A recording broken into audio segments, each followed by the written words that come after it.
नमस्कार, image FM 979 र image news FM 103.6 सुनिरहनु भएको छ।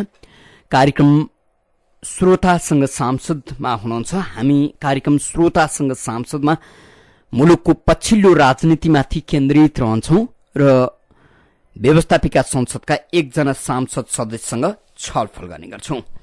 आज हामीले छलफलका लागि दैलेख क्षेत्र नम्बर 2 का एमाले सांसद लक्ष्मी प्रसाद पोखरेललाई आमन्त्रण गरेका छौं। एमाले सांसद लक्ष्मी प्रसाद पोखरेल पार्टीका केन्द्रीय सदस्य समेत हुनुहुन्छ। उहाँसँगको छलफलमा तपाई पनि सहभागी हुन चाहनुहुन्छ भने हाम्रो स्टुडियोको टेलिफोन नम्बर 400526 मा फोन गर्न सक्नुहुन्छ। सहभागी श्रोता मित्रले छोटो तर्कसंगत बुझिने गरी एउटा मात्र प्रश्न राखिदिनुहोला। आज हामीले दैलेख क्षेत्र नम्बर 2 का एमाले सांसद लक्ष्मी प्रसाद पोखरेललाई आमन्त्रण गरेका छौं। हाम्रो टेलिफोन सम्पर्कमा हुनुहुन्छ, उहाँलाई स्वागत गरौं। मानेज्यू, यहाँलाई इमेज एफएममा हार्दिक स्वागत छ। धन्यवाद। आजको बितेको रात त बडो आनन्दको, बडो मिठो निन्द्राका साथ बिताइए होला। किन? अब किन भन्नुहुन्छ? हामी बजार जाँदाखेरि तरकारी किन्न नसकेर त्यहीबाट हस्पिटल जानुपर्ने हो कि भने जस्तो हुन्छ। तपाईहरूलाई हिजो मात्रै संसदमा अब सेवा सुविधा बढाउने निर्णय भएको छ। अनि अब त्यो यो पत्रकारहरूको जगतमा अत्यन्तै अब यो के रे ठूलो समाचार बनाएको छ। गरीब पत्रकारहरू त्यसो भएर अब यो तपाईहरुले प्रश्न किन उठाउनु भयो भन्ने पनि मेरो भनाइ होइन।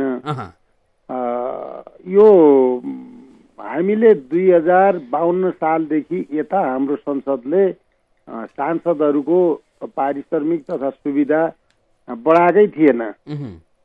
52 सालदेखि अहिलेसम्म यो 2073 सालसम्म आउँदाखेरि 52 सालकै सुविधामा सांसदहरूले बस्नुपर्ने, आफ्नो के रे अब त्यो गुजर बसर गर्नुपर्ने अवस्था थियो। त्यसै सन्दर्भमा सांसदहरूले धेरै पहिलादेखि पनि र संसद सचिवालयले पनि सरकारले पनि यो सांसदहरूको सुविधा धेरै कम भयो, अलिकति थप्नुपर्छ, बढाउनुपर्छ भन्ने खालको कुरा त गर्दै आएको, महसुस पनि गर्दै आएको, तर निर्णय नगरेको अवस्था थियो। चालु आर्थिक वर्ष 73-74 को बजेट प्रस्तुत हुँदाखेरि सरकारले, अर्थमन्त्रीले सांसदहरूको घर भाडामा वृद्धि गरिनेछ भनेर नीति कार्यक्रममा बजेटमा ल्याउनु भएको थियो र त्यसै अनुसार अब संसदले सरकारले ल्याएको विधेयकमा हिजो स्वीकृति प्रदान गरेको छ। त्यो कति बढाएको छ भनेर भन्नुहुन्छ भने 6500 रुपियाँ घर भाडा दिएको थियो। 6500 मा 18000 पुर्याएको छ। अब 52 सालमा 6500 ले काठमाडौँमा राम्रैसँग एकजना सांसदलाई बस्ने त्यो खालको अब भाडामा पाइन्थ्यो। अहिले कति एकजना सांसदलाई एउटा फ्ल्याटमा बस्दाखेरि कति पैसा तिर्नुपर्छ त्यो तपाईहरुलाई राम्रोसँग थाहा छ। त्यसो भएर त्यही वृद्धि गरे हो। हेर्नुस्, अब बैठक भत्ता अर्को 200 रुपियाँ दिने गरेको थियो। अब एक दिनको 200 रुपियाँ बैठक भत्ता दिँदाखेरि अब त्यसैबाट सबै कुरा, अब खाजा खाना आदि इत्यादि सबै अब त्यसरी त्यो अवस्था थियो भने त्यसलाई 1000 पुर्याएको छ। त्यो 200 मा पनि 15% भ्याट कटाउँदाखेरि 170 रुपियाँ पाइन्छ। अब अहिले 1000 पुर्याएको छ। अब तपाईहरुको अहिलेको देखावटी, अहिले यहाँ जति देखिन्छ यसका आधारमा 93,230 रुपियाँ तपाईहरुको नाममा राज्यले तिर्नुपर्छ। अब तपाईहरुलाई कठिन छ। काठमाडौँमा बस्दा 6000 ले कसरी घर भाडा तिर्नुहुन्छ? कस्तो गाह्रो छ। 5000 तलब खाएर 80 रुपियाँ पाउ लसुन किन्ने तपाईका मतदाता काठमाडौँमा बस्दा रहेछन् भने कसरी बाँच्दा होलान्? वास्तवमा अब यो खालको अवस्था हाम्रो समाजको हाम्रो नेपाली जनताको त्यो छ। तपाईँले भनेको कुरा साँचो हो। अब जनताको जीवनमा आर्थिक जीवनमा परिवर्तन ल्याउनका निमित्त हामीले अबका दिनहरूमा आफूलाई समर्पित गर्नुपर्छ। राजनीतिक क्षेत्रले पनि अब त्यतापट्टि ध्यान दिनुपर्छ भन्ने कुराहरू आएको छ। हामीले अधिकार प्राप्तिको लडाईँ त पुरा गर्यौं। ज्योतिष हेराउँदै हुनुहुन्छ, सायद अझै जुरिया छैन कि? अब त्यो ज्योतिषको कुरामा त मलाई विश्वास छैन। विश्वास छैन। वास्तवमा अब हामीले भर्खरै संविधान सभाबाट संविधान जारी गरेका छौँ। संघीय लोकतान्त्रिक गणतन्त्रलाई हामीले अब संविधानको माध्यमबाट संस्थागत गरेका छौँ। अब हामीले अधिकार प्राप्तिको एक चरणको काम सम्पन्न गर्यौं। त्यही भएर त्यो अधिकार प्राप्तिको एक चरणको काम तपाईहरूले सम्पन्न गर्या भएर आफ्नो सेवा सुविधा आफै बढाएको। त्यसरी यसलाई नबुझौँ। अब हेर्नु, संविधान जारी गरेपछि वास्तवमा यो जो बढायो भनेर भन्नुभएको छ, यो आगामी संसदको लागि हो। यो संघीय संसदको लागि बढाएको हो। किनभने आगामी संसद सदस्यहरूले अब यो पहिलेको जस्तै नियति भोग्न नपरोस्, यही खालको अभाव र असुविधामा एकजना सांसद बस्न नपरोस् भनेर सामान्य घर भाडा वृद्धि गरेको। हेर्नु, कम्तीमा देशको इज्जतका लागि, नागरिकको इज्जतका लागि पनि हाम्रा सांसदहरूको सेवा सुविधा सुख सहेलको ध्यान दिनु पर्यो होइन? नागरिक खाडी गएर मरुन् बरु, नागरिकले दालको 1 केजी दाललाई 300 रुपियाँ भन्दा बढी तिरुन् बरु नखाउन् बरु, बेरोजगारमै मरुन्, तर हाम्रा नेताहरूको इज्जतको ख्याल गरून्। इज्जतको कुरा पनि भएन कि। हेर्नु, संसद सचिवालयका कर्मचारीहरू ले अब एकजना शाखा अधिकृतले 30-32 हजार तलब पाउँछ भने त्यसको दोब्बर उसले त्यहाँ संसद सचिवालयबाट लिने अब त्यो हामीले बन्दोबस्त गरेका छौँ। त्यसो भएर एकजना शाखा अधिकृतले 60-65 हजार मासिक तलब पाउँछ भने एकजना मान्यज्यू, तपाईका जिल्लामा कति होलान् शाखा अधिकृत? तपाईका मतदाता कति मतदाता शाखा अधिकृत होलान् यो मुलुकमा? यो देशभरिका सबैले पाउने होइन। कुनै यस्ता ठाउँहरू छन् जहाँ अब दोब्बर जस्तो यो मुलुकमा बाँच्नका लागि भयो, यी ठाउँहरूमा अलिकति बढी दिने गरेका छ। मान्यज्यू, अब यो मुलुकमा बाँच्नका लागि के राजनीति गर्नु पर्यो? राजनीति गरेर सांसदसम्म मात्र भइयो भने पनि बाँच्न सकिएला। चतुर कार्यकर्ता भइयो भने भ्रष्टाचार गर्न पाइएला, घर बनाउन पाइएला, बाँच्न सकिएला। अब राज्यले सीमित रूपमा सरकारी रोजगारी दिन्छ के अरे, भाग्य रहेछ भने त्यहाँ गइयो भने त्यहाँ पाइएला, होइन भने त बाँच्नकै लागि खाडी जानुको विकल्प हामीसँग छैन कि मर्नु पर्यो? अब तपाईहरूले एकचोटि म तपाईँको यो लोकप्रिय रेडियो मार्फत पनि के विनम्रतापूर्वक अनुरोध गर्न चाहन्छु भने हामी संसद सदस्यहरू आफ्नो पदबाट बिदा लिएर बाहिर बस्दाखेरि हामी आउँदाखेरि हाम्रो के अरे अब आर्थिक हैसियत कति थियो, हामी यहाँबाट फर्किँदाखेरि हाम्रो कुन अवस्थामा पुगेको छ, तपाईँहरूले यो पनि एउटा हिसाब किताब लेखाजोखा गरिदिनु होला। अब के गर्नुहुन्छ मान्यज्यू, मैले तपाईँलाई त्यस्तो बना होइन, तपाईँले नै आफ्नो भाग्य आफै त्यस्तै बनाउनु भयो होला। तपाईँकै सँगै तपाईँसँग कुम जोडेर बसेका मान्छे हिजो चप्पल ठटाउनेहरू आज पजेरो ठटा पनि त भेट्नु भयो होला नि त।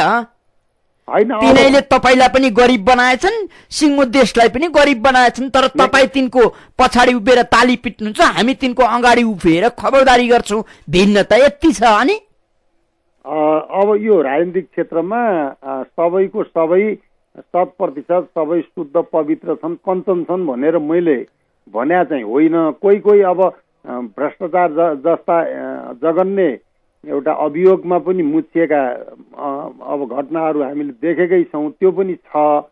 तर अब के भन्दाखेरि अब केही मान्छेहरू भ्रष्टाचारसँग मुछिएर उनीहरूले अकुत सम्पत्ति आर्जन गरेर उनीहरूले त्यो प्रकारको एउटा सजाय पनि भोगेर अझ राजनीतिक क्षेत्रका कुरा गर्दै गरेको अवस्थामा हामी जस्ता अब सांसदहरू या पार्टीका विभिन्न तहमा बसेका साथीहरूलाई तपाईँले एकमुष्ट रूपमा मूल्याङ्कन गर्नुभयो भने त हामी मिल्दै मिलेन। एकमुष्ट रूपमा त तपाईँलाई राखेकै होइन, 3 जनाले भ्रष्टाचारको अभियोगमा जेल सजाय भोगे, 3 जना बाहिर आए, माला लगाए। तपाईँको पार्टीमा भाग्यवश कसैले पनि जेल सजाय भोग्नु परेको छैन। तर तपाईँ असल हुनुहुन्छ, तपाईँ साँच्चीकै देशका बारे चिन्तन गर्नुहुन्छ भने तपाईँकै पार्टीमा हिजो तपाईँको भन्दा कमजोर आर्थिक हैसियत भएकाहरू आज कति करोड कति अर्बका मालिक भएका छन् र उनीहरूले तपाईँलाई र देशलाई कसरी गिज्याउँदैछन् त्यसको बारे पनि तपाईँले सोच्नु पर्ला नि त, होइन? हो, बिल्कुल सोच्नु पर्छ। किनभने अब त्यसको स्रोत के हो, त्यो कसरी उसले त्यति अकुत सम्पत्ति आर्जन गर्यो, त्यसरी ऊ हिजो कुन आर्थिक हैसियतमा थियो, अहिले एकाएक कसरी माथि गयो, यसको त खोजबिन गर्नै पर्छ। तपाईँ पार्टीको केन्द्रीय सदस्य समेत हुनुहुन्छ क्यारे, अब अहिले खोजबिन गर्न भ्याउनुहुन्न। भर्खरै भत्ता पनि बढ्यो, अब किन नै खोजबिन गर्नु पर्यो र? अब यो त हेर्नुहोस्, अब के अरे घर भाडा 11,000 कति हुन्छ क्यारे। अब यो 18,000 भनेपछि 6,500 पहिले दिएको थियो, 11,000 यो थप्या छ, 200 भत्ता दिन्थ्यो, त्यसमा 1,000 पुर्या छ। अब यसैलाई तिलको पहाड त अब बनाउनु भएन कसैले पनि। अब हेर्नुहोस्, हामीले पनि के भन्दाखेरि पार्टीमा पनि काम गर्छौँ। अब यो एउटा सामाजिक सेवा पनि हो।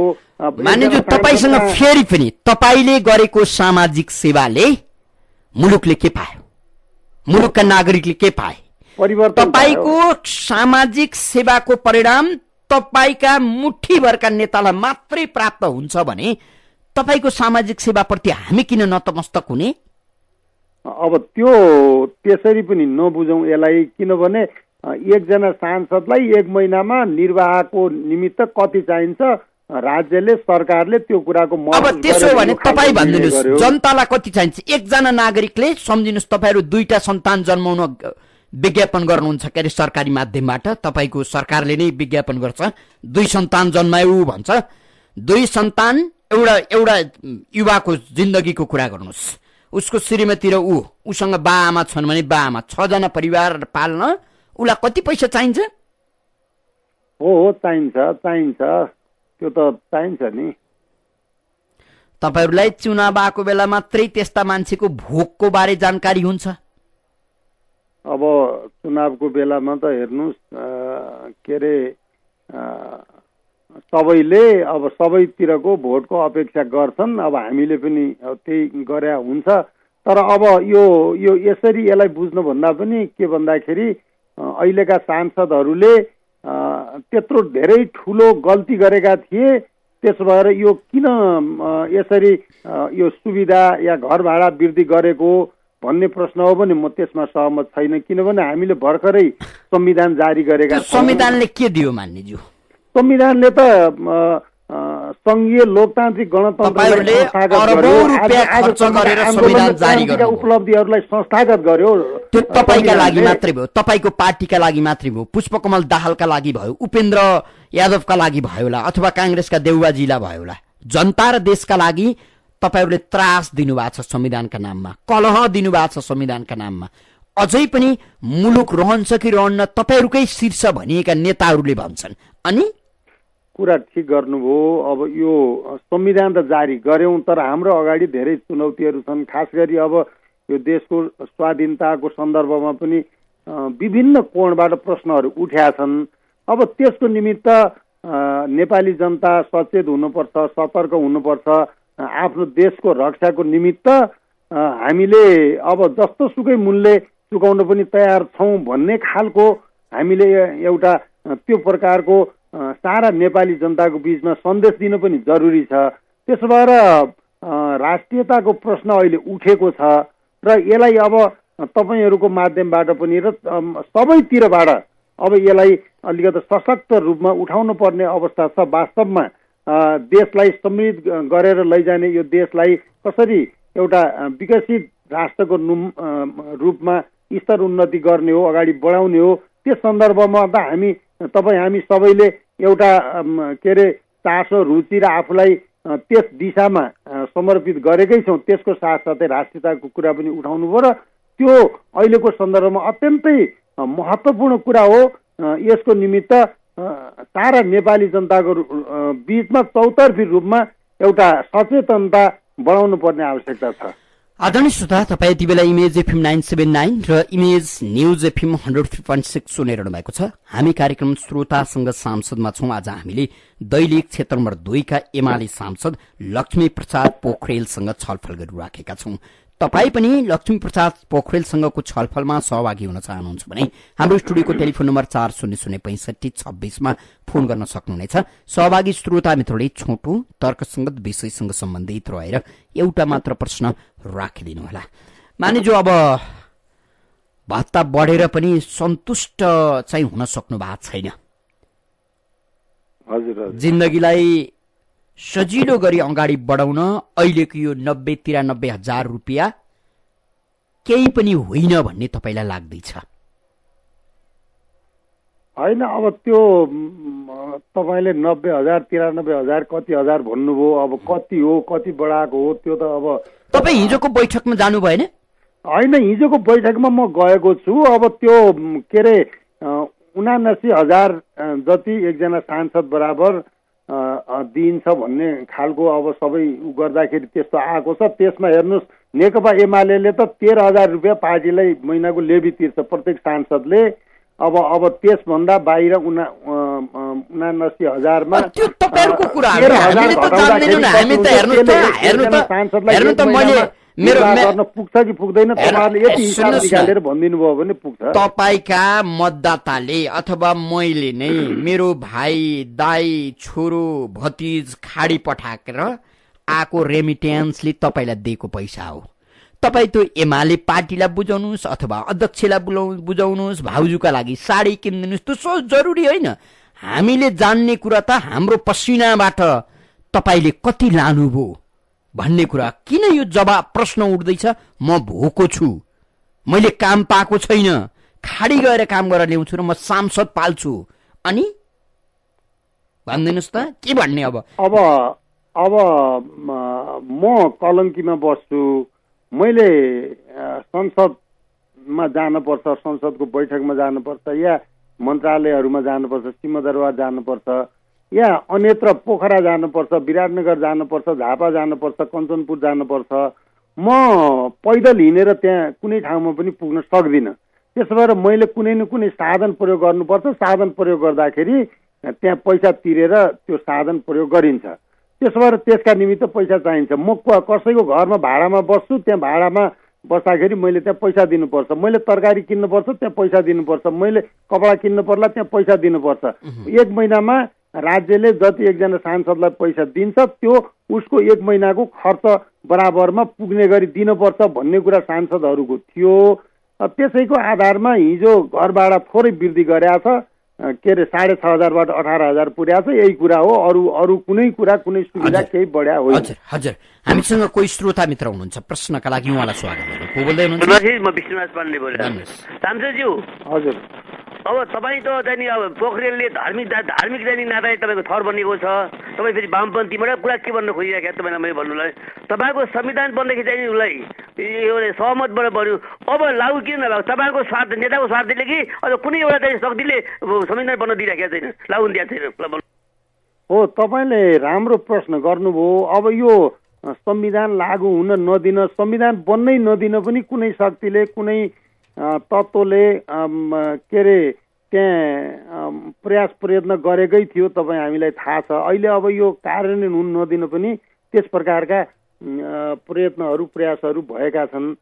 त्यसैले अब तपाईँले गरेको प्रश्न सही छ र यो सबै कुरा बुझेर नै हामीले कसरी हाम्रो संविधानलाई कार्यान्वयन गरेर लैजानुपर्छ, यो देशलाई अब एउटा समृद्ध देशको रूपमा कसरी अगाडि बढाउन पर्ने हो, त्यो दिशातिर हामी सबैको ध्यान जान जरुरी छ।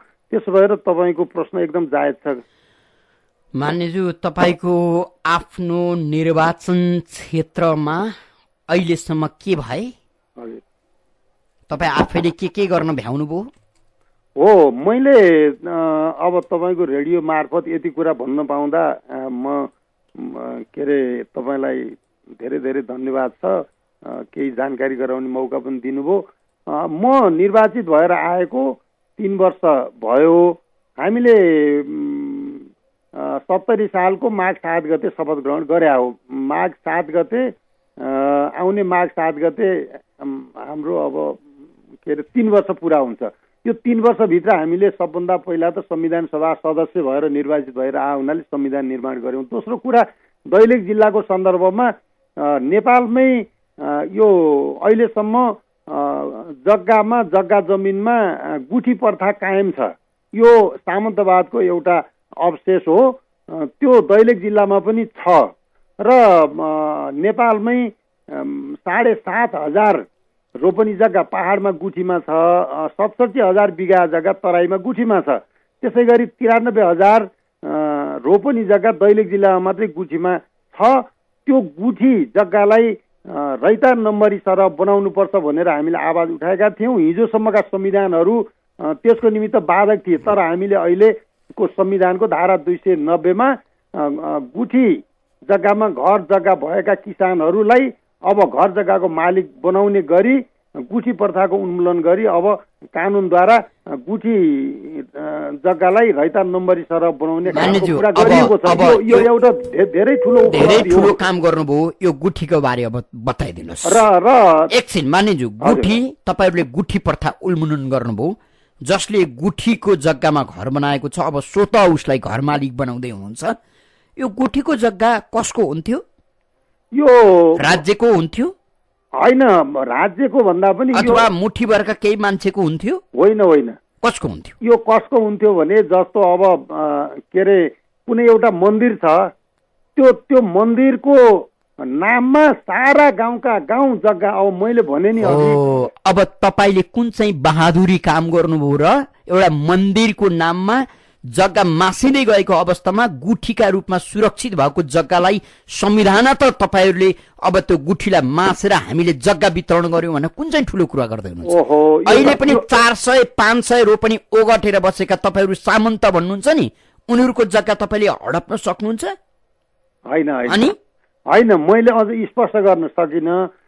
कुरा के भने यो गुठी निजी गुठीलाई पनि हामीले कानुनको दायरामा ल्याउने गरी संविधानमा बन्दोबस्त गर्यौं र जुन के अरे घर जग्गा बनाएर किसानहरूले अब युगौं युगदेखि त्यहाँ आफ्नो घर जग्गाको रूपमा बस्दै आएका छन्, तर तिनीहरू मोहीको रूपमा छन्। उनीहरूको नाममा त्यो घर पनि छैन, जग्गा पनि छैन, लाल पूर्जा पनि छैन, त्यो प्रकारको अवस्था छ।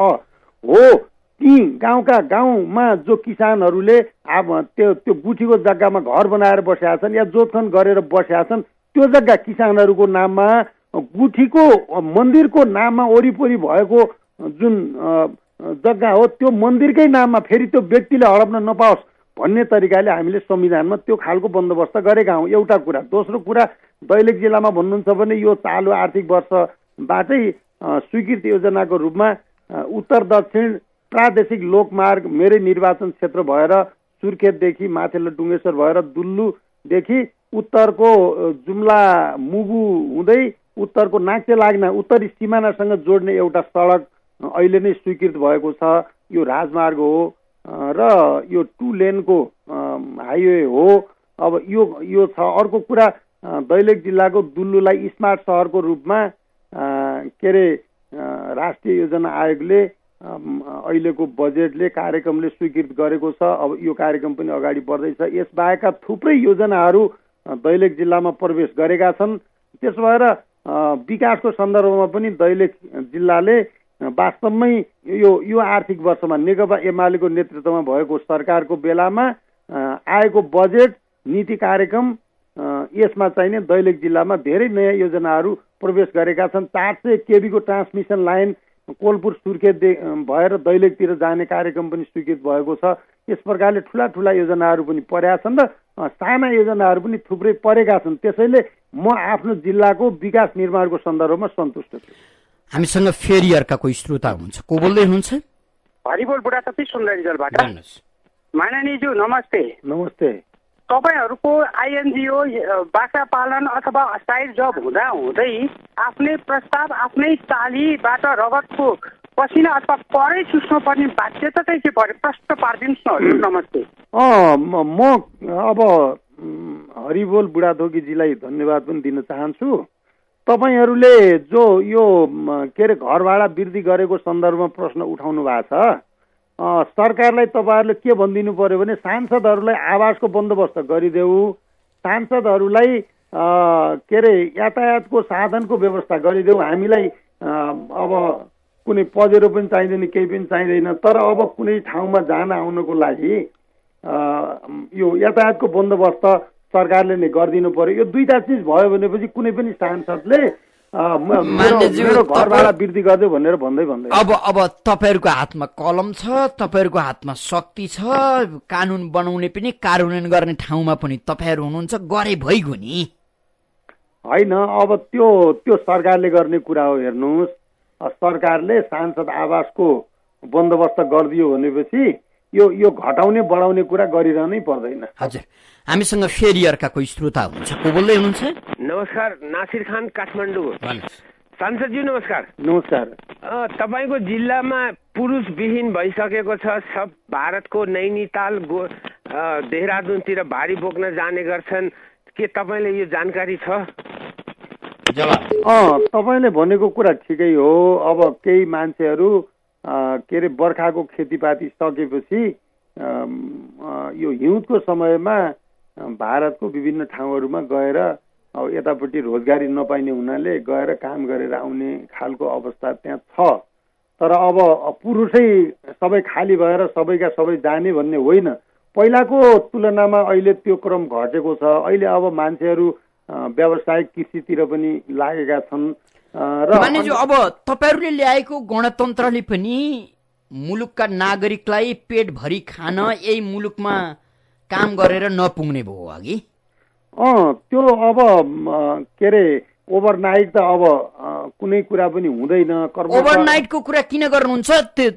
तपाईँको चाहिँ 62-63 देखि अहिले 73 सम्मको हिसाब गर्नुहोस्, भइगयो नि त। त्यसलाई ओभरनाइट भन्ने कि के भन्ने? अब यो यस्तो छ, अब एउटा त राजनीतिक स्थायित्वको अभावमा पनि यी प्रकारका तपाईँको जीवनकालमा यो मुलुकको राजनीतिले स्थायित्व प्राप्त गर्छ? मेरो जीवनकालमा म किन सन्तुष्ट छु भने मेरो जीवनकालमा दुईवटा ठुला क्रान्तिमा म आफू नै संलग्न। यही त दुर्भाग्य छ। तपाईँले गरेको क्रान्ति, तपाईँले आह्वान गरेको क्रान्तिमा म होमिएको क्रान्तिले गर्यो चाहिँ के भनिदिनुहोस् न भने। क्रान्तिले एउटा कुनै दल, एउटा कुनै व्यक्ति विशेषलाई महान बनाउने, देशलाई कमजोर भन्दा कमजोर बनाउने, नागरिकलाई देश बाहिर लखेटेर काम गर्न लगाउने र नेताहरूले वाम पार्ने, त्यही यो क्रान्ति। तपाईँले आह्वान गरे क्रान्तिमा त ढुङ्गा हान्न म पनि गएको थिएँ, अर्को पनि गयो होला। अनि तर त्यसले दियो के भन्नुहोस् त? अहिले म यो मुलुकमा बस्ने कि खाडी जाने भनेर दिनमा 1000 पटक सोच्नुपर्छ। अनि त्यो प्रकारको अवस्था छ। अब यो के भन्दाखेरि राजनीतिक स्थायित्व भयो भने आफ्नै देशभित्र लगानी पनि गर्ने, आफ्नो देशभित्र अब खास गरी कृषि क्षेत्रमा व्यावसायिक कृषिलाई अब त्यतापट्टि बाहिर जाने युवाहरूलाई आकर्षित गरेर हाम्रै देशभित्र कृषि क्षेत्रमा हामीले आफूलाई आत्मनिर्भर गऱ्यौँ भने पनि धेरै ठुलो हुन्छ। अहिलेको धेरै ठुलो व्यापार घाटा हामीले त्यो क्षेत्रबाट पूर्ति गर्न सक्छौँ।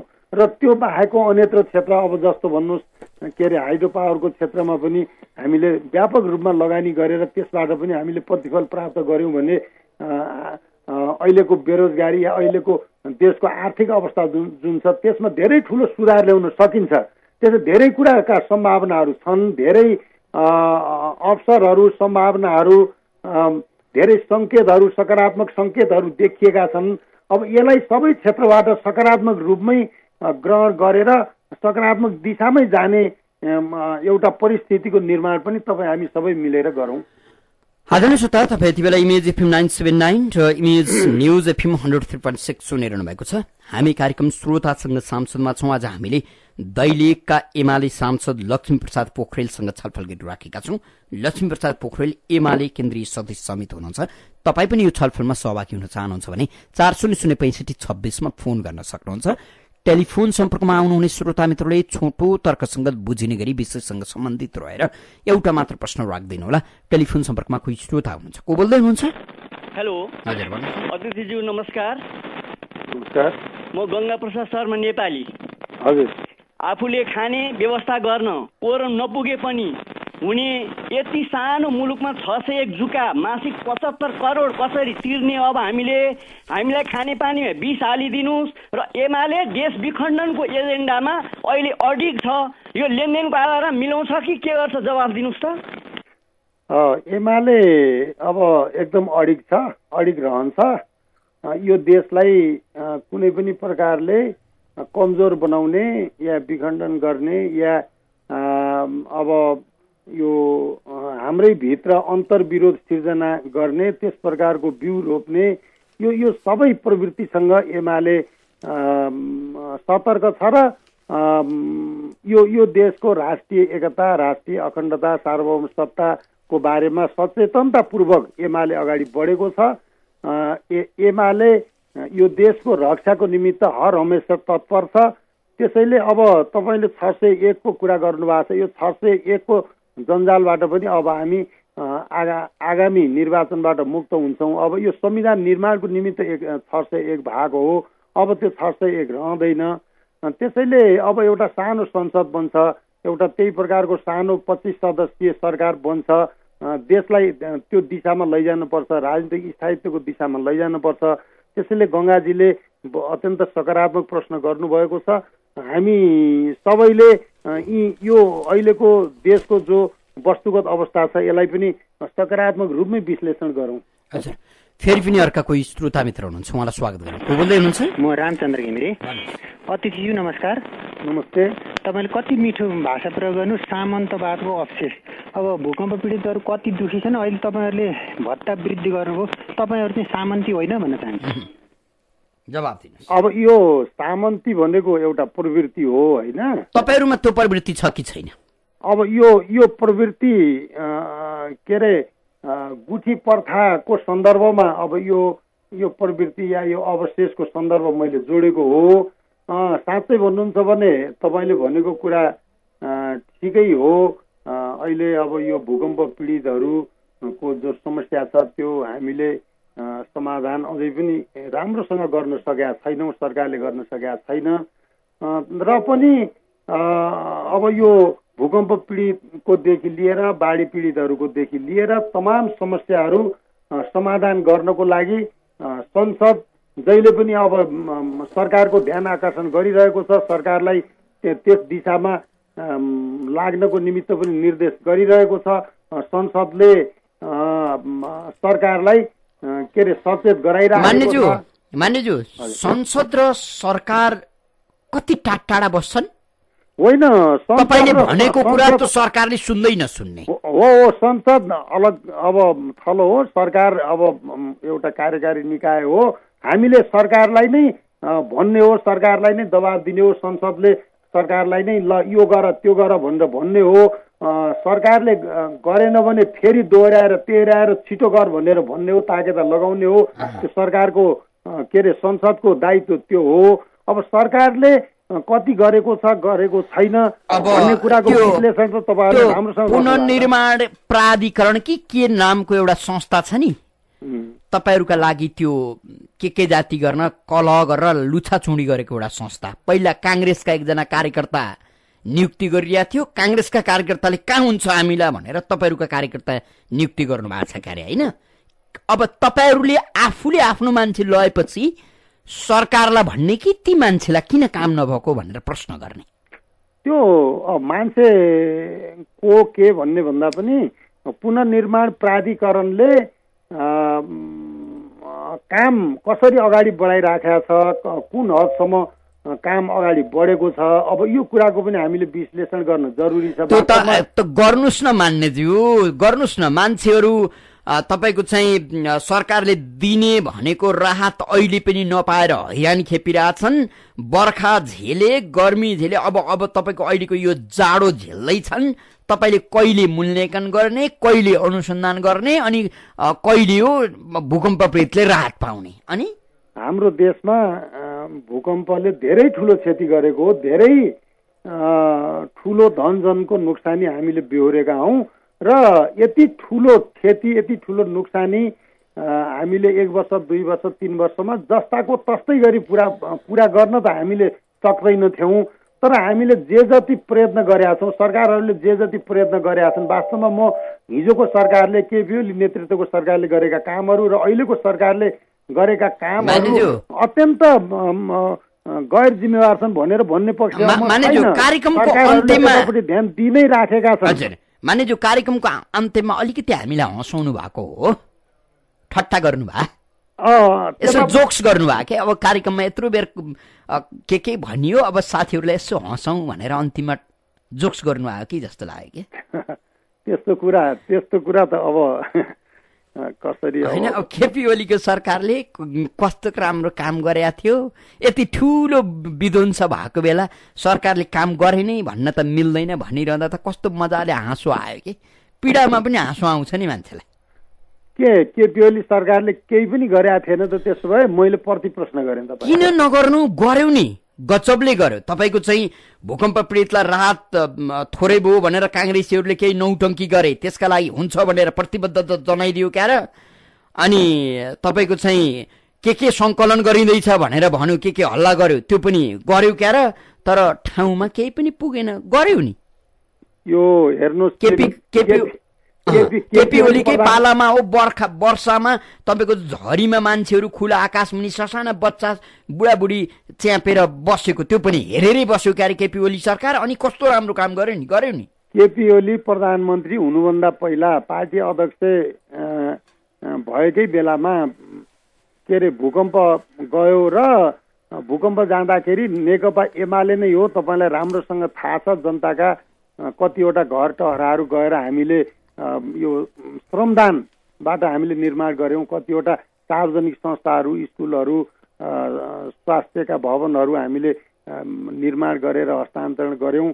हामीले कति समयसम्म त्यहाँ गएर हामीले के अरे त्यो भूकम्प पीडित क्षेत्रमा नेकपा एमालेको शक्तिलाई परिचालन गऱ्यौँ, त्यो कुरा पनि तपाईँहरूलाई राम्रोसँग थाहा छ।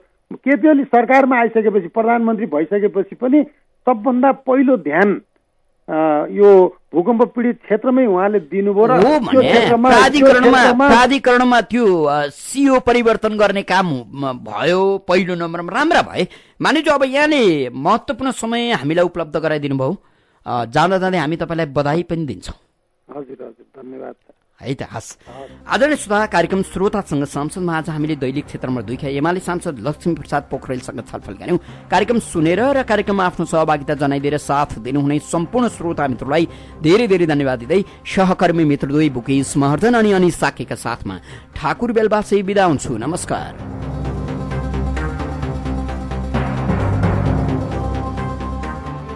नेपाली चलचित्रको सम्मानमा आयोजित